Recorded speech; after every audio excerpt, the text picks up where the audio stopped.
right, it's Easter. It's Easter weekend. What are you guys doing here? Come on, clap it up, Easter. Why are you here? You couldn't afford to go to Ibiza or Mallorca. That's what it means, right? All right, you're here in a basement in Madrid on a rainy day, celebrating Jesus. Anybody grew up Catholic? Raise your hands. Raise your Catholic hands. Nobody grew up Catholic? I'm the only one that grew up Catholic?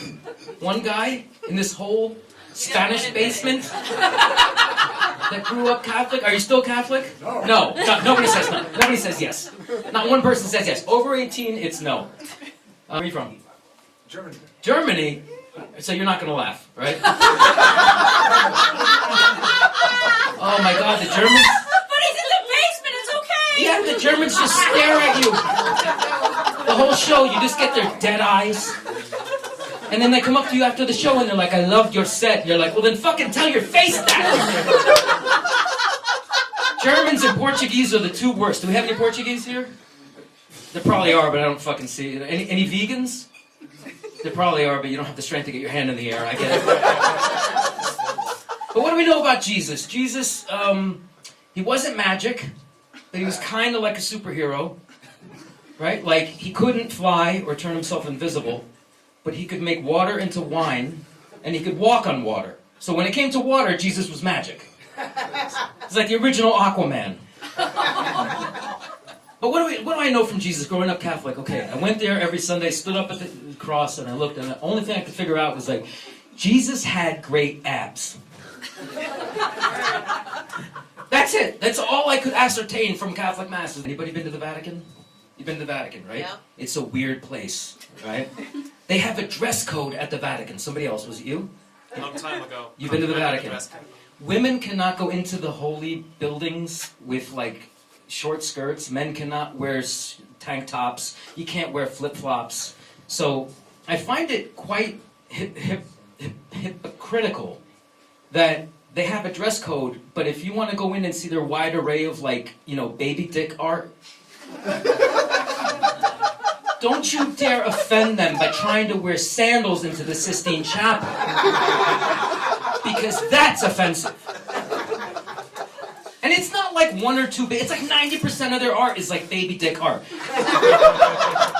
You're walking through the Vatican, you become immune to it. After 45 minutes, you're like, baby dick, baby dick, baby dick.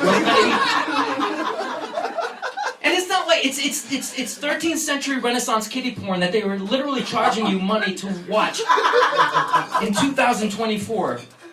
And it's not like kiddie porn today, like, oh, it was an accident, I left the camera on. They're like paintings and sculptures. How long does a sculpture take to chisel that baby dick?